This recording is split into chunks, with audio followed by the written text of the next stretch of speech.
E aí, nesse aspecto, quando a gente vai falar sobre pacientes que são muito céticos, não acreditam, é muito legal as técnicas que a gente coloca de tratamento.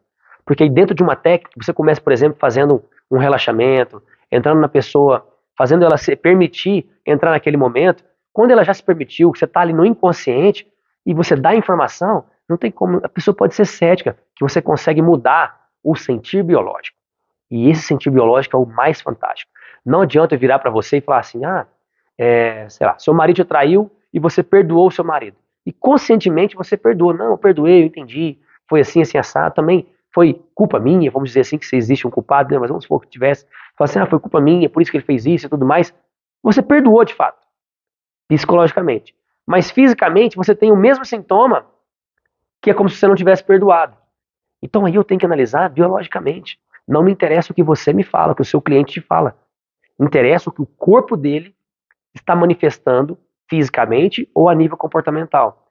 Eu perdoei, mas eu estou tendo colite até hoje, estou tendo inflamação no intestino até hoje, eu estou com síndrome do intestino irritável. Tudo começou depois que ele me traiu. E eu continuo tendo isso? Será que você perdoou mesmo seu marido? Eu acho que não. E a gente começa a abordar isso. Como já tive pacientes que melhoraram o sintoma depois de perdoar o marido de fato. Estou dando exemplo aqui, de forma real mesmo. Mas esses aspectos são legais porque às vezes você tem que entrar com técnicas. Entrando nesse aspecto da parte intestinal, tem uma paciente fantástica, porque quando você vai abordar essa parte intestinal, muitas vezes a paciente, nesse caso, né, ela teve um problema, que ela teve que fazer uma cirurgia, uma esterectomia radical, tirou tudo ali, da parte uterina, ovário, tirou tudo. E aí ela teve que fazer a radioterapia, e foi endovaginal, e acabou lesionando ali 1/3 da vagina dela. Ela perdeu sensibilidade, não conseguiu ter relação com o marido, e por aí vai, e aquilo gerou aderências mesmo no intestino.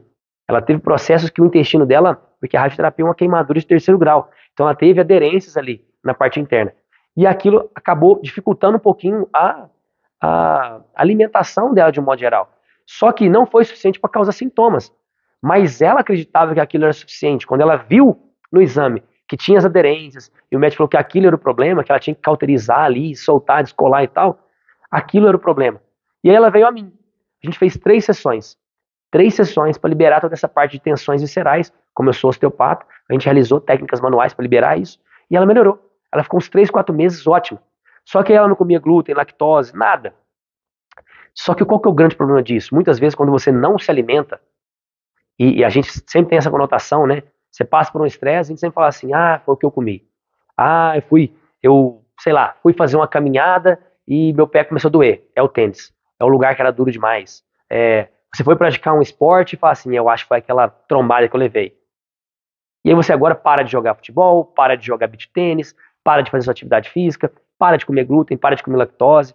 Só que o detalhe mais interessante é que os momentos que você vai apresentar a maioria dos sintomas são momentos bons, são momentos que você entra na vagotonia, no relaxamento. Agora você deixa de tomar um vinho com seus amigos, com a sua esposa, você deixa de sair. Essa paciente que eu estou te descrevendo aqui, todo lugar que ela ia tinha que levar o suco dela que tinha proteínas, enfim, tudo que ela precisava ali de nutrientes, porque ela não podia comer qualquer coisa. Ela ia comer uma coisa e falava assim, você pôs manteiga? Você tem glúten? Tem isso? Não posso, não posso. A pessoa não vive mais, ela não tem socialização, e ela foi entrando em fase ativa, constante, e ela foi ficando caquética, caquética, caquética, emagrecendo, emagrecendo, emagrecendo, estava quase morrendo. Então a gente tem que abordar isso para mostrar para ela que ela precisa sim ter contato com glúten e lactose, mas não pelo glúten e pela lactose, pela socialização dela. Ela precisa viver em grupo. Ela não pode deixar de ir à praia. Ela não pode deixar de ir para um campo, passear com o marido, com os filhos. Ela não pode deixar de comer uma coisa. E quando ela comer a coisa, aquele alimento que tem lá o glúten, sei lá, uma pizza, uma cerveja, o que for, ela comeu aquilo e às vezes dá um estufamento, aquilo não é ruim. Quando ela tem o conhecimento das 5 leis biológicas, ela consegue entender que aquilo é bom. Naquele momento que gerou o estufamento, é um sinal que ela entrou em vagotonia, que ela conseguiu incorporar o que ela queria. E isso é muito legal, porque senão a pessoa fica só em simpaticotonia. E em simpaticotonia, quando você está estressado, nesse exemplo que eu estou dando do intestino, ao invés de você ter colite, inflamações intestinais, agora você vai ter um adenocarcinoma, você vai ter um câncer de intestino. E depois você vai ter que fazer cirurgia para tirar isso. E aí você fica refém de procedimentos cirúrgicos, você fica doente, e cada vez se sentindo mais e mais e mais doente. E quando você entende o aspecto e vai na raiz, você consegue fazer com que salve, entre aspas, a vida dessa pessoa. Não é que eu salvei a vida dela, eu consegui com técnicas manuais mostrar para ela que não era aquelas aderências que estavam causando sintoma. Eu liberei tensões na parte visceral e falei para ela assim: você precisa entrar em contato de forma gradativa com glúten e lactose. E para piorar, ela fez um exame, ela tinha alergia a outras coisas que ela nunca nem comeu. Amendoim, alergia a champignon.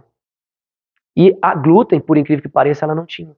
Tinha uma certa intolerância à lactose, mas a glúten ela não tinha. Então, ou seja, o exame agora, o papel mostrou para ela assim: Denison, você pode comer glúten. Só que eu falei para ela assim: você não vai comer glúten em grande quantidade. Você vai comendo de forma gradativa. Então você vai num restaurante com a sua família comer uma pizza, come só um garfinho de pizza. Para você mostrar para o seu corpo que aquilo não é maléfico, não é perigoso. Para você não ter intolerância, para você não ter alergias. Ah, Denis, então você está falando que não existe intolerância à alergia? Existe. Você vai comer o alimento, fecha sua glote. Menos de 30 minutos. Você pode morrer asfixiado. Então, como é que você faz para tratar isso? Existe um passo a passo que eu ensino detalhadamente dentro do meu curso. Como você pode tratar os pacientes que têm alergia, que têm intolerâncias. Como você pode fazer a pessoa parar de sobreviver, que é o que ativa programas biológicos especiais de sobrevivência da natureza, para você parar de sobreviver e começar a viver. E viver você escolhe. Hoje eu quero comer pizza. Hoje eu quero tomar uma cerveja. Não é assim, nossa, hoje eu mereço uma cerveja. Isso é diferente. Estou muito cansado, eu mereço uma cerveja. Isso é sobrevivência. Agora, hoje eu queria tomar uma cerveja artesanal assim. Hoje eu quero comer uma pizza tal. Hoje eu tô afim de comer uma feijoada. Você quer fazer aquilo ali. Você está vivendo. Sobrevivendo ao contrário. Nossa, eu tô com muita fome, quero doce. Tô com compulsão. Está sobrevivendo. Como você faz para tratar tudo isso? É o que eu ensino no meu curso, tá? Então, essa aula de hoje aqui foi para te explicar basicamente sobre praticamente todos os sintomas respiratórios, desde a parte nasal até a parte pulmonar. Tem muito mais coisa? Sim, eu sei que tem, mas a aula já ficou longa e eu quero te dar cada vez mais conteúdo. Então, por isso eu te convido, na segunda-feira que vem, tá aqui novamente, às 20 horas e 7 minutos. Toda segunda-feira, às 8 horas e 7 minutos, tem uma aula exclusiva aqui do curso no YouTube. Se você quer se aprofundar, se tornar um terapeuta cada vez mais completo dentro da sua área, ser referência, ser bem remunerado, ter a agenda lotada, porque imagina, se você pega um paciente que já fez 10, 20 sessões, vou falar da minha área, muitos pacientes me procuram por causa de dor mesmo. Só que eu acabo depois que ele vem procurar por dor, acaba me conhecendo, eu trato depressão, ansiedade, eu trato rinite, eu trato uma alergia de pele, uma psoríase, eu trato uma dor específica. Por quê? Porque ele vem procurar por um caminho e às vezes aquele próprio sintoma ele está conectado a outros sintomas. E a gente acaba fazendo mais sessões, 2, 3 sessões. E aí eu consigo ser eficaz em doenças crônicas.